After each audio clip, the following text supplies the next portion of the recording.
The Wild West was filled with outlaws, lawmen, and gunslingers, but few names struck fear into the hearts of law-abiding citizens like Frank Stillwell. A man with a reputation for lawlessness, violence, and deception, Stillwell became infamous for his criminal activities and his uncanny ability to evade justice. Unlike his older brother, who dedicated his life to upholding the law, Frank chose the darker path, one that led him into the annals of Wild West history as one of its most feared outlaws. Who was Frank Stillwell? Frank Bowles. Stillwell was born in 1856 in Iowa to William Henry Stillwell and Charlotte B. Sarah Winfrey. His early years were spent in the Kansas Territory, where his family moved in search of better opportunities. The American frontier was a dangerous and unpredictable place, filled with constant conflicts between settlers, Native American tribes, and rival factions. Growing up in such an environment likely played a significant role in shaping Stillwell's ruthless character. Stillwell's life took a dramatic turn in 1863, when his parents divorced, an uncommon and often scandalous event in 19th century America. He was just 7 years old at the time. His father, William, took custody of Frank and his brothers, Jack and Millard, while his mother remarried and had 2 daughters, Elizabeth and Mary. The family separation left deep emotional scars on young Frank, and many believe it played a role in his future lawlessness. His father, a strict and battle-hardened Civil War veteran, may not have provided the warmth and guidance Frank needed. With no motherly influence and a father preoccupied with military life and survival on the frontier, Frank was left to fend for himself in a world where only the strong and the ruthless survived. Frank Stillwell came from a family with a strong military and law enforcement background. His father, William Stillwell, served in the Union Army during the Civil War and was part of General William T. Sherman's infamous March to the Sea, a brutal campaign that left a trail of destruction across the South. Frank's older brother, Simpson Jack Stillwell, took a completely different path in life. Jack became a U.S. Marshal, scout, and Indian fighter, earning a reputation as a courageous and honorable man. While Jack upheld the law, Frank broke it at every opportunity.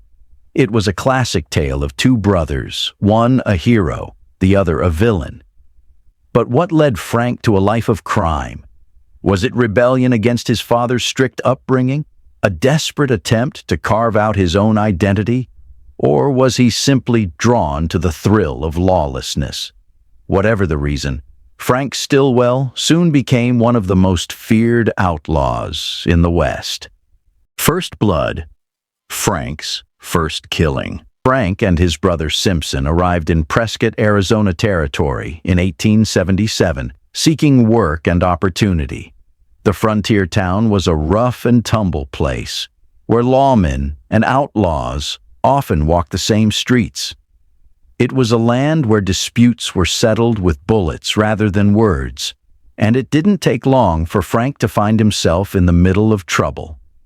He secured a job at Miller's Ranch, where he worked alongside cowboys, ranch hands, and other drifters looking to make a living in the untamed West. Among the workers was a chef named Jesus Vega, a man who, by all accounts, was no stranger to heated confrontations. On October 18, 1877, tensions between Frank and Vega boiled over. The exact details of their altercation remain unclear. Some accounts suggest a dispute over food or work conditions, while others hint at a more personal grudge. Regardless of the cause, words quickly turned into threats, and threats turned into violence. Frank, known for his quick temper, pulled a gun and fired a single shot into Vega's lung. The cook collapsed, mortally wounded, and died soon after. Killing a man in a place like Prescott wasn't entirely uncommon, but Frank's fate would depend on whether he could convince a jury that his actions were justified. Despite the deadly outcome, Frank managed to avoid a murder conviction. He claimed self-defense, a common and often successful plea in the lawless frontier courts. Given the chaotic nature of life in Arizona Territory, jurors were often sympathetic to those who killed in self-preservation, especially if the victim was perceived as an aggressor. Frank walked free, but the incident had set a precedent for the rest of his life. Having taken his first life and escaped legal consequences, he had little reason to fear the repercussions of violence in the future. After his acquittal, Frank drifted into new lines of work, but trouble seemed to follow him wherever he went. He became a teamster for C.H. Hamill, hauling goods across the rugged terrain of the Arizona desert. But the slow grind of life on the road didn't suit him for long. Soon, he set his sights on the booming mining industry in Mojave County, where fortunes were made and lost overnight. It was in the mining world that Frank once again found himself at the center of deadly conflict, the deadly dispute with Colonel John Van Houten. On November 9th, 1879, Frank became embroiled in a heated argument over a mining claim with Colonel John Van Houten, a fellow prospector. In the lawless environment of frontier mining camps, claims were fiercely contested, and violence was often the final word in a dispute. As tempers flared, the confrontation escalated into a brutal fight. This time, Frank wasn't alone. His associate, James Cassidy, stood by his side. The battle turned vicious, and at some point, Frank and Cassidy overpowered Van Houten. Whether in blind rage or cold calculation, Frank used a rock to beat Van Houten severely. The injured man succumbed to his wounds, making Frank responsible for yet another killing. Unlike his first murder this time, there was no easy self-defense claim. Frank and Cassidy were charged with murder, setting the stage for a legal battle that would test whether Frank's luck had finally run out. Frank Stillwell and his associate James Cassidy managed to avoid a grand jury indictment for the murder of Colonel Van Houten due to a lack of sufficient evidence. Whether witnesses were too afraid to testify or if legal technicalities worked in his favor, Stillwell once again dodged justice. Stillwell's identity was as slippery as his morals. In the 1880 census, he recorded himself as a 24-year-old firefighter living in Charleston, Arizona Territory, a respectable profession for a man with his past. But if there was one thing Stillwell excelled at, it was reinvention. He claimed to be from Texas, though his true origins were murky at best. Throughout his life, he frequently changed his name, giving false information whenever it suited him. This habit of deception would serve him well in his criminal exploits, allowing him to stay ahead of the law, at least for a while.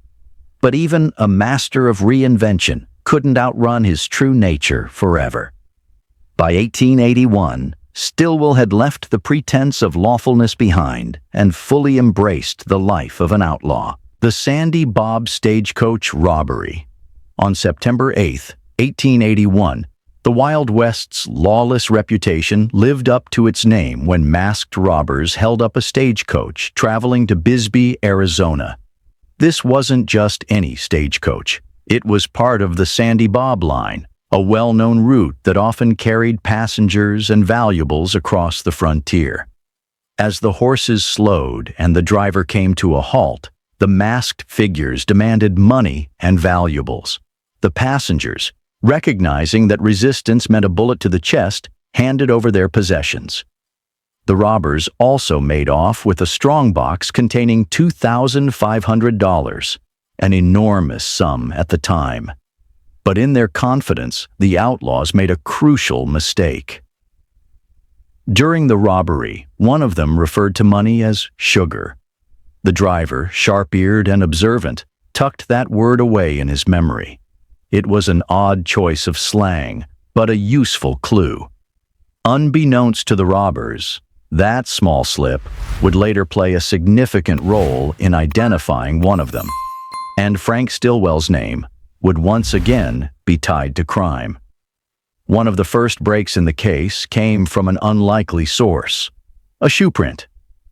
Fred Dodge, an undercover Wells Fargo agent, had been investigating the robbery when he stumbled upon an unusual footprint near the crime scene.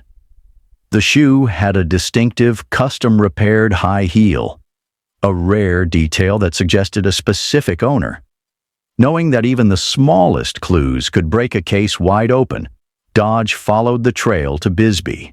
There, the Earps traced the footprint back to a local repair shop, where a cobbler confirmed that the unique repair had been done for none other than Frank Stillwell. This discovery placed Stillwell directly in the path of suspicion, tightening the noose around his involvement in the robbery. Armed with this evidence, lawmen moved quickly. Virgil and Wyatt Earp, accompanied by Deputy Sheriff Billy Breckenridge, arrested Stillwell in Bisbee.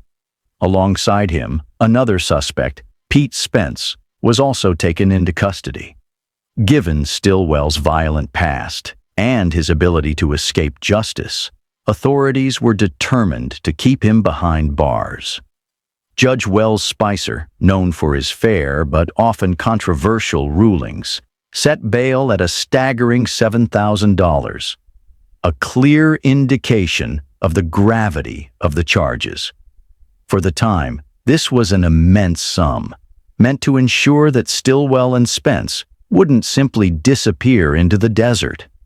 But the prosecution faced a problem. While suspicion was high, the hard evidence was thin. The two key pieces of evidence, the shoe print and the use of the word sugar during the robbery, were compelling but not conclusive.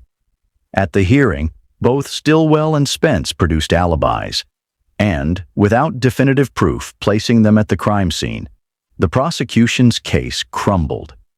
Judge Spicer, already familiar with dismissing high-profile cases, including one against Doc Holliday earlier that year, ruled that the evidence was insufficient.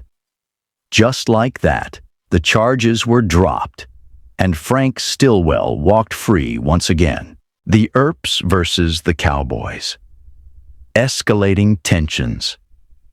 The Cowboy Gang, known for robbery, rustling, and violence, operated with near impunity in Arizona territory.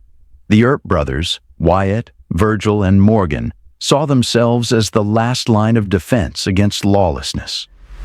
Their relentless pursuit of the Cowboys made them enemies of some of the most dangerous men in the region, including Frank Stillwell.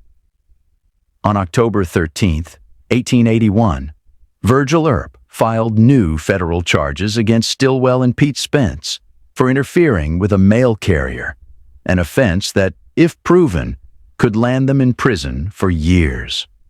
Both men were arrested and sent to Tucson's territorial prison. The Cowboys didn't take this lightly. On October 18th, a known cowboy, Frank McClory, warned Morgan Earp that interfering again would cost him his life.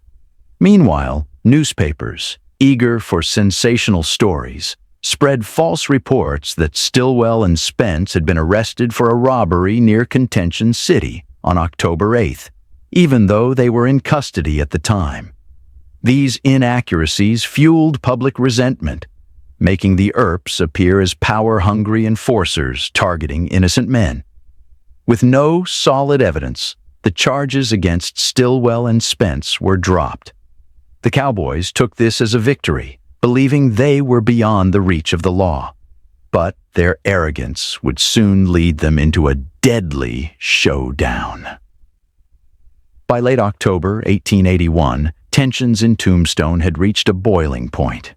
The Cowboys felt emboldened, and the Earps, frustrated by the failures of the justice system, were determined to put an end to their reign of terror. On October 26, 1881, the simmering feud erupted in gunfire at the OK Corral.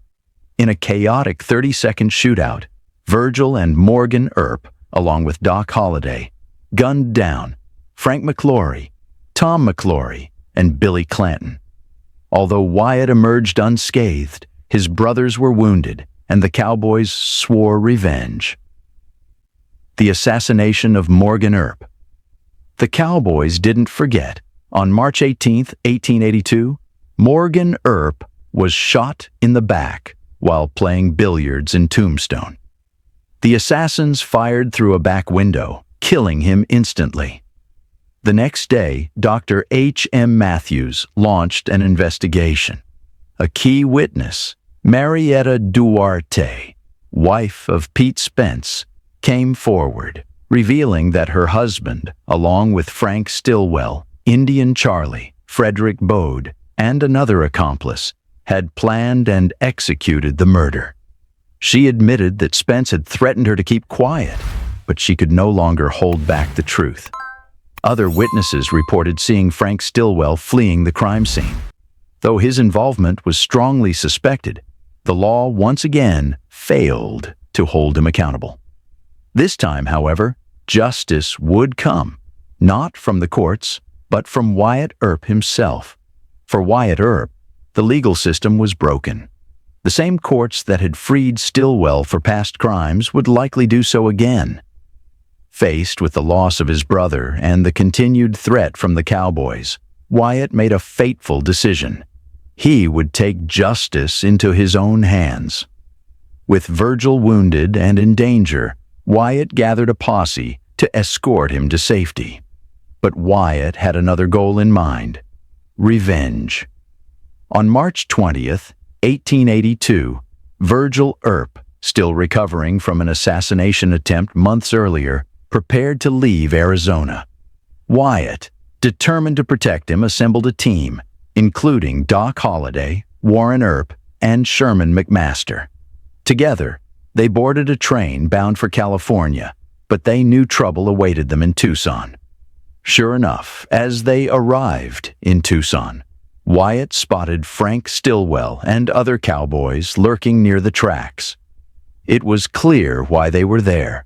They planned to finish the job and kill Virgil before he could leave town. Gunfire erupted. Witnesses later reported seeing Wyatt and his men chasing Stillwell down the train tracks, shots ringing out in the night. Stillwell, realizing he was outmatched, ran for his life. But Wyatt Earp was not in the mood for mercy. With his revolver drawn, Wyatt cornered Stillwell and fired. The bullets hit their mark, and Stillwell's body was left sprawled near the tracks. His days of escaping justice were over. After Stillwell's death, Ike Clanton, another cowboy figure, gave a statement claiming that he and Stillwell had only gone to Tucson to clear their names.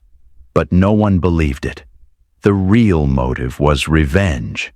They had planned to ambush Virgil Earp, and Wyatt had simply beaten them to the punch. Stillwell's death sent shockwaves through Arizona. The Cowboys, now on the defensive, realized the Earps were no longer playing by the rules. This was just the beginning of Wyatt's vendetta ride, a ruthless campaign to eliminate those responsible for Morgan's murder, Stillwell's death, and the aftermath. The discovery of Stillwell's body sent a clear message. Wyatt Earp was done waiting for justice. His posse would track down and kill any cowboy involved in the attacks on his family. In the weeks that followed, more cowboys, including Indian Charlie, would meet violent ends at the hands of Wyatt's men. Tombstone, once a thriving mining town, became a battleground. The law had lost control, and the only justice left was frontier justice. Frank Stillwell, once a feared outlaw, was buried in Evergreen Cemetery. Unlike his past escapes from the law, there was no walking away from this one. His funeral was a quiet affair, attended only by those who still saw him as a friend. For the rest of Arizona, he was just another outlaw who had met the fate he deserved. Stillwell's final resting place was a simple grave in Evergreen Cemetery. a fitting end for a man who spent his life running from justice. His name faded into legend, remembered not as a hero, but as a warning of what happened to those who chose a life of crime in the unforgiving West. If you enjoyed this deep dive into the real history of the Wild West, don't forget to like, subscribe, and hit that notification bell for more fascinating stories from America's past. Thanks for watching.